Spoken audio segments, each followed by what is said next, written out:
Hormuz పై Iran మరోసారి big warning ఇచ్చిందని చెప్పుకోవాలి. ఏదైతే పశ్చిమాసియాలో యుద్ధం కొనసాగుతున్న వేళ కూడా ఇప్పుడిప్పుడే ఉద్రిక్త పరిస్థితులు తగ్గుముఖం పడుతున్నాయి. అయితే ఈ నేపథ్యంలో హర్ముజ్ జలసంధిని అయితే తెరిచింది ఇరాన్. అయితే ఇప్పుడు దీని పట్ల ట్రంప్ చేసిన వ్యాఖ్యలను అయితే పూర్తిగా ఇరాన్ అయితే ఖండిస్తుందని చెప్పుకోవాలి. ఏదైతే తమ ఆధీనంలో హర్ముజ్ జలసంధిపై కూడా తమ ఆంక్షలు కొనసాగుతాయంటూ ట్రంప్ కొన్ని వ్యాఖ్యలు చేస్తారు. వీటిని పూర్తిగా ఖండించింది ఇరాన్. అయితే ఇప్పటికే అటు హర్ముజ్ వద్ద అయితే పూర్తి స్థాయిలో నౌకల రాకపోకలు కొనసాగుతున్నాయి. ఒకవేళ ట్రంప్ ఇలా మాట్లాడితే కనుక మరొకసారి హర్ముజ్ ను మూసివేయాల్సిన పరిస్థితి వస్తాదంటూ కూడా బిగ్ వార్నింగ్ అయితే ఇచ్చింది ఇరాన్. ఇప్పటికే ట్రంప్ చేసిన వ్యాఖ్యలను అయితే తప్పుపట్టింది. హర్ముజ్ చుట్టూ కనుక దిగ్బంధం కొనసాగితే మళ్ళీ హర్ముజ్ ను మూసేస్తామంటూ కూడా హెచ్చరికలు జారీ చేసింది. సో ఇన్ని రోజులుగా జరుగుతున్న అటు యుద్ధ వాతావరణం నేపథ్యంలో కూడా అటు హర్ముజ్ జలసంధిని మూసివేయడం, పలు ఆంక్షలు కొనసాగడంతో అటు నౌకల రాకపోకలు అయితే ఆగిపోయాయి. సో దీంతో ఆర్థిక వ్యవస్థ కూడా దెబ్బతింది. కొన్ని దేశాలపై ఎఫెక్ట్ కూడా పడిందని చెప్పుకోవాలి. సో ఎట్టకేలకు హర్ముజ్ జలసంధిని అయితే ఇరాన్ తీర్చింది. అయితే ఇప్పుడు ట్రంప్ చేస్తున్న వైఖరి పట్ల అయితే మరొకసారి ఇరాన్ అయితే గురుగా ఉందని చెప్పుకోవాలి. ఒకవేళ ట్రంప్ పెట్టిన ఆంక్షలు కొనసాగితే ఖచ్చితంగా హర్ముజ్ జలసంధిని మరొకసారి మూసివేస్తామంటూ కూడా ఇరాన్ అయితే ప్రకటించింది. ఇరాన్ నౌకల రవాణాపై తమ ఆంక్షలు ఎందుకు కొనసాగాలన్నది కూడా ఇరాన్ అయితే క్వశ్చన్ చేస్తుంది. ఇలాంటి ఆంక్షలు కొనసాగితే కనుక మేము ఖచ్చితంగా డెఫినెట్లీ మళ్ళీ హర్ముజ్ ను మూసివేస్తామంటూ తెగేసి చెప్పింది. అయితే ఇజ్రాయెల్ లెబనాన్ మధ్య కాల్పుర విరమణతో హర్ముజ్ ను తెరుస్తున్నట్లు ఇప్పటికీ ఇరాన్ ప్రకటించింది. సో ఏకంగా 47 రోజుల తర్వాత కూడా హర్ముజ్ జలసంధి తెరుచుకుంది. సో యుద్ధం మొదలైనప్పటి నుంచి కూడా మనం చూస్తూనే వస్తున్నాము. హర్ముజ్ లో కొనసాగుతున్న ఆంక్షలు పలు దేశాలకు వెళ్లాల్సిన నౌకలు కూడా ఆగిపోయాయి. దీంతో ఆర్థిక వ్యవస్థ కూడా పలు దేశాలపై తీవ్రంగా ఎఫెక్ట్ పడిందని చెప్పుకోవాలి. సో ఎట్టకేలకు పరిస్థితులన్నీ తగ్గుముఖం పడుతున్నాయి. సో యుద్ధ వాతావరణం ఆగే ఛాన్సెస్ కనిపిస్తున్నాయి. ఈ నేపథ్యంలోనే ఇరాన్ అయితే తీసుకున్న నిర్ణయం పట్ల అందరూ హర్షం వ్యక్తం చేస్తున్నారు. అయితే దీనిపై ఇప్పుడు ట్రంప్ చేసిన వ్యాఖ్యలు మరొకసారి సంచలనం సృష్టిస్తున్నాయని చెప్పాలి. సో హర్ముజ్ పై తమ ఆంక్షలు కొనసాగుతాయి అని చెప్పడం పట్ల ఇరాన్ అయితే సీరియస్ గా ఉంది. అయితే ట్రంప్ తీరును కూడా తప్పుపడుతూ ఇరాన్ పార్లమెంట్ స్పీకర్ గాలిబోఫ్ ఎవరైతే ఉన్నారో ఆయన అయితే కొన్ని వ్యాఖ్యలు చేశారు. ట్రంప్ వ్యాఖ్యలను పూర్తిగా ఖండిస్తున్నామని చెప్పుకొచ్చారు. మరోవైపు పాకిస్తాన్ వేదికగా కూడా సోమవారం మరోసారి చర్చలకు అయితే ప్లాన్ చేస్తున్నారు. అయితే ఇక ఏదైతే ఎల్లుండి ఉందో ఎల్లుండి ఇస్లామాబాద్ వేదికగా కూడా ఇరాన్ అమెరికా మధ్య రెండో విడత శాంతి చర్చలు అయితే జరగనున్నాయి.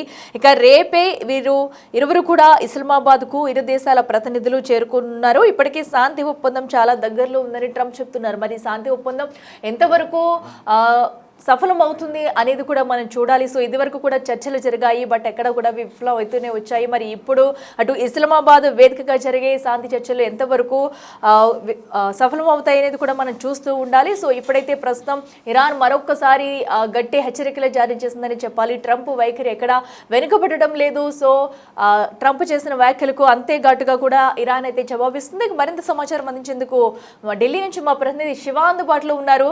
శివ, చూస్తున్నాం ఏదైతే ఎట్టకేలకు హర్ముజ్ తెరవబడింది, పూర్తిగా ఆంక్షలను తొలగించింది ఇరాన్ అనుకున్నప్పటికీ కూడా మరొకసారి ట్రంప్ చేస్తున్న వ్యాఖ్యలపై అయితే ఇరాన్ గురుగా ఉందని చెప్పుకోవాలి. సో ఏంటి, ట్రంప్ ఇలాగే తన వైఖరి కొనసాగిస్తాడనుకోవచ్చా? అప్డేట్స్ ఏంటి? ఇటు హర్ముజ్ జలసంధి వల్ల వివాదం కొనసాగుతుంది. ఇటు ఒప్పందం కుదిరినప్పటికీ కూడా మళ్ళా అమెరికా ఇరాన్ ను స్వాధీనం చేసుకోవాలి అనేది ప్రధానంగా, అంటే హర్ముజ్ జలసంధిని అంటే ఈ హర్ముజ్ పై మరోసారి ఇరాన్ అనే బిగ్ షాక్ ఇచ్చిందని ప్రధానంగా చెప్పుకోవాలి. అంటే ట్రంప్ ప్రకటనను ఇరాన్ తప్పుపడుతుంది. హర్ముజ్ జలసంధి చుట్టూ దిగ్బంధం కొనసాగితే కనుక మళ్ళీ ఈ జలసంధిని మూసేస్తాము అనేది ఇరాన్ వార్నింగ్ ఇస్తుంది. అంటే ఇరాన్ నౌకల రవాణాపై తమ ఆంక్షలు కొనసాగుతాయంటూ కూడా ట్రంప్ ఒక ప్రకటన విడుదల చేయడం, ఇజ్రాయెల్ లెబనాన్ మధ్య కాల్పుల విరమణతో హర్ముజ్ ను తెరుస్తున్నట్లుగా కూడా ఇరాన్ ఒక ప్రకటన విడుదల చేస్తుంది. అంటే 47 రోజుల తర్వాత హర్ముజ్ జలసంధి చేస్తుంది. కానీ ట్రంప్ చేసిన ఈ కామెంట్లపై మాత్రం ఇరాన్ ఆగ్రహం వ్యక్తం చేస్తుంది. అంతా కూడా సజావుగా సాగుతున్న సందర్భంలో ట్రంప్ ఏదో విధంగా వ్యాఖ్యలు చేయడం, దానివల్ల దుమారం తెలుసుకో అనేది రేగడం అనేది పరిపాటిగా మారింది. గతంలో కూడా తీసుకుంటే కనుక ఇక ట్రంప్ తీరును ఇరాన్ అయితే తీవ్రంగా తప్పుపడుతుంది. ఇరాన్ పార్లమెంట్ స్పీకర్ గాలిబోఫ్ తీవ్ర వ్యాఖ్యలు కూడా చేశారు. అంటే మరోవైపు పాకిస్తాన్ వేదికగా సోమవారం మరోసారి ఈ చర్చలు అనేది కూడా జరగబోతున్నట్టు తెలుస్తుంది. అంటే ఎల్లుండి ఇస్లామాబాద్ వేదికగా ఇరాన్ అమెరికా మధ్య రెండో విడత శాంతి చర్చలు అనేవి జరగబోతున్నాయి.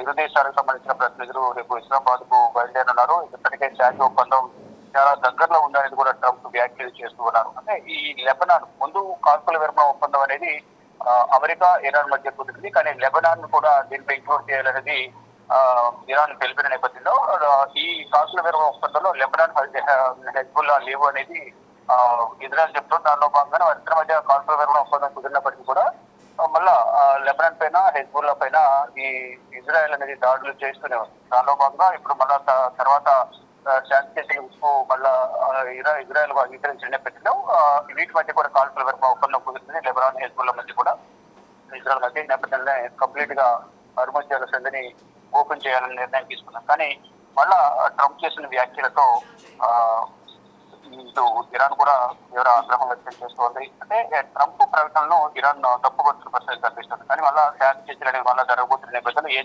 జరుగుతుంది, ఈ ఓన్లీ కేవలం ఈ 2 వారాలకు మాత్రమే సీజ్ ఫైర్ ఒప్పందం అనేది ఉంటుందా, పర్మనెంట్ గా ఈ సీజ్ ఫైర్ ఒప్పందంపై శాంతి చర్చలు అనేది కొనసాగుతారు, ఏం జరగబోతుంది కూడా 2 విడత శాంతి చర్చలు అనేది ఇస్లామాబాద్ లో మరోసారి జరగబోతున్నాయి.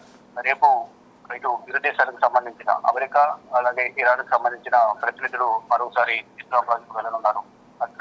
శివ, అయితే ఇప్పుడు 2వ విడత శాంతి చర్చలకు వెళ్తేనే శాంతి చర్చలకు కూడా సమయం దగ్గరలోనే ఉందంటూ చెప్పుకొస్తున్న ట్రంప్ అయితే సో తన వైఖరి మరొకసారి చూపిస్తున్నాడు. అసలు ఎలా చూడాలి ట్రంప్ చూపిస్తున్న వైఖరిని అనుకోవచ్చు? ప్రస్తుతం హర్ముజ్ వద్ద సిచ్యువేషన్ ఎలా ఉంది? హర్ముజ్ జలసంధితో నార్మల్ గానే అక్కడ నుంచి ఈ నౌకల రాకపోకలను కొనసాగుతాయి. నిన్న ఇరాన్ సంబంధించిన ఫారెన్ మినిస్టర్ విదేశాంగ శాఖ మంత్రి కూడా ఈ వాణిజ్య నౌకలు ఏవైతున్నాయి వారందరికీ కూడా ఎటువంటి ఇబ్బంది లేకుండా అనుమతులు ఇస్తున్నాము. వారు యథావిధిగా వారి యొక్క నౌకలను షిప్లను అక్కడి నుంచి వారి దేశాలకు తీసుకువెళ్ళొచ్చు. మళ్ళీ ఎవరైతే మళ్ళీ తిరిగి వస్తారో వారందరూ కూడా రాకపోకలు యథావిధిగా కొనసాగించుకోవచ్చు, ఎటువంటి ఇబ్బంది లేదు, ఆంక్షలను ఎత్తేసామని ప్రధానంగా నిన్ననే ఇరాన్ సంబంధించిన ఫారెన్ మినిస్టర్ కూడా ఒక ప్రకటన విడుదల చేశారు. కానీ ఇది ట్రంప్ చేసిన వ్యాఖ్యల వల్ల మళ్ళా ఈ హర్ముజ్ జలసంధిని మూసేస్తే కనుక ప్రపంచ దేశాలను కూడా తీవ్ర ప్రభావానికి లోనయ్యే అవకాశం అది కనిపిస్తుంది. ఇక ట్రంప్ తీరునైతే ఇరాన్ తీవ్రంగా తప్పుపడుతోంది. అంటే ఈ ఇజ్రాయెల్ లెబనాన్ మధ్య కాల్పుల విరమణ ఒప్పందంతోనే 45 రోజుల సుదీర్ఘ నిరీక్షణ తర్వాత ఈ హర్ముజ్ జలసంధి ఓపెన్ చేయడం ద్వారా ప్రపంచ దేశాలను కూడా ఊపిరి పీల్చుకున్నాయి. కేంద్ర పక్షంలో ఈ హర్ముజ్ జలసంధి క్లోజ్ చేయడం ద్వారా ప్రపంచ దేశాలను కూడా తీవ్ర ప్రభావానికి లోనుకోవాల్సి వచ్చేది. అక్కడ నుంచి రావాల్సిన క్రూడ్ ఆయిల్స్ సంబంధించి కానీ మరోవైపు ఈ గ్యాస్ సంబంధించిన నౌకలను కూడా అటువంటి రావాల్సి ఉంటుంది. కాబట్టి అది రావడం లేట్ అవ్వడం, అక్కడ స్టక్ అయిపోవడం వల్ల ఈ ధరలన్నీ పెరిగిపోవడం వల్ల వినియోగదారులపై భారం పడే అవకాశం కనిపిస్తుంది. ఇప్పటికే ఈ ప్రపంచ దేశాలు చాలా దేశాలు ఈ క్రూడ్ ఆయిల్ ధరలకు సంబంధించి కానీ మరి ఎల్పీజీ సంబంధించి 30, 40, 20% వరకు రేట్లు పెంచేశారు. కానీ నిన్న ఈ హర్ముజ్ జలసంధి ఓపెన్ కావడం వల్ల క్రూడ్ ఆయిల్ ధరలు కూడా దాదాపు 11% తగ్గాయనేది కూడా తెలుస్తుంది. కానీ ఇప్పుడు మళ్ళా ట్రంప్ కనుక ఇదే విధంగా వ్యవహరిస్తే హర్ముజ్ జలసంధి వద్ద మళ్ళీ ఆంక్షలు విధిస్తామనేది కూడా ఇరాన్ చెబుతోంది. మరి ట్రంప్ ఎటువంటి తీసుకుంటారు, ట్రంప్ తీసుకున్న నిర్ణయాన్ని బట్టి ఇరాన్ ఏ విధంగా స్పందిస్తుంది, మరోవైపు 2వ దశ శాంతి కొనసాగుతున్న నేపథ్యంలో ఎవరెవరు గతంలో వెళ్ళిన వాళ్ళే మరి వెళ్తారా లేదా ఏమైనా మార్పులు ఉంటాయా, ఏ విధంగా 2వ దశ శాంతి ఏ విధంగా జరుగుతాయి, ఈ 2 వారాలకు సంబంధించిన శాంతి ఒప్పందం కుదిరింది కాబట్టి దాన్ని పొడిగిస్తారా లేదా పర్మనెంట్ గా నిర్ణయం తీసుకుంటారని కూడా చూడాల్సింది. శివ, అంటే ఇప్పుడు జరిగే శాంతి చర్చలు ఎంతవరకు సక్సెస్ అయ్యే అవకాశం కనిపిస్తుంది అండ్ అలాగే ఇరు దేశాల డిమాండ్స్ ఎలా ఉన్నాయి? ప్రధానంగా ఈ మొదటి నుంచి కూడా కొన్ని కండిషన్స్ పెట్టింది. ఈ మా హక్కులకు భంగం కలగకూడదు, ఇప్పటి వరకు జరిగిన నష్టపరిహారం చెల్లించాలి, భవిష్యత్తులో మాపై దాడి చేయకూడదు అనేది ఇరాన్ కండిషన్స్ పెట్టింది. కానీ ఇటు అమెరికా మాత్రం ఇటు హర్ముజ్ జలసంధి వద్ద ఆంక్షలు వేయాలి, వారు కూడా కొన్ని ఆంక్షలు విధించిన పరిస్థితి కనిపిస్తుంది. ఈ యురేనియం సంబంధించిన నిల్వలు ఏవైతున్నాయో అక్కడ అణుబాంబుల తయారీకి సంబంధించి అక్కడ ఎటువంటి పనులు జరగకూడదు అనేది కూడా అమెరికా కండిషన్ పెట్టిన నేపథ్యంలో ఏదైతే ఇరాన్ కు సంబంధించిన ఆస్తులు దాదాపు $6 బిలియన్ ఆస్తులు సీజ్ చేశారో అవన్నీ కూడా అన్ఫ్రీ చేయాలి అనేది కూడా ప్రధాన కోరిన నేపథ్యంలో అక్కడ చర్చలు అనేవి విఫలమయ్యాయి. విఫలమైన నేపథ్యంలోనే ఈ ఇరువురి మధ్య మళ్ళా ఈ కాల్పుల విరమణ ఒప్పందానికి సంబంధించిన దానిపైన సంశయం ఏర్పడింది. కానీ తాత్కాలికంగా అయితే 2 వారాలు కాల్పుల విరమణ కొనసాగుతుంది. పర్మనెంట్ గా ఈ కాల్పుల విరమణ కొనసాగాలంటే కనుక ఈ ఇద్దరు కూడా ఎక్కడ కూడా సంయుక్త కుదరడం లేదు, ఏకాభిప్రాయం రావడం లేదు. దానిలో భాగంగా మరొకసారి ఈ చర్చలు కొనసాగుతున్నాయి. కాబట్టి ఇటువంటి ఈ 2వ దశ చర్చలో ఎటువంటి అంశాలు లేవనిస్తారు, ఇరు దేశాలు ఎటువంటి అంశాలపై ఏకాభిప్రాయానికి వస్తాయని కూడా చూడాలి. Right Shiva, thank you.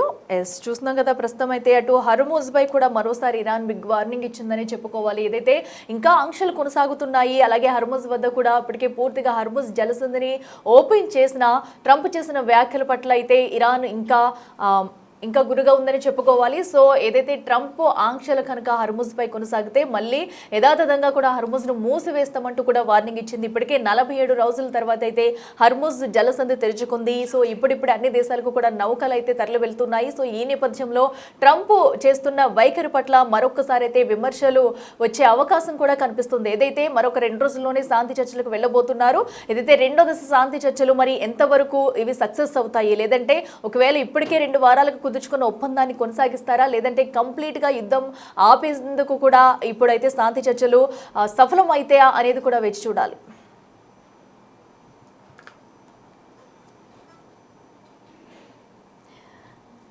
ఇలా చర్చలు ఎలా ఉన్నా నాకు నిద్ర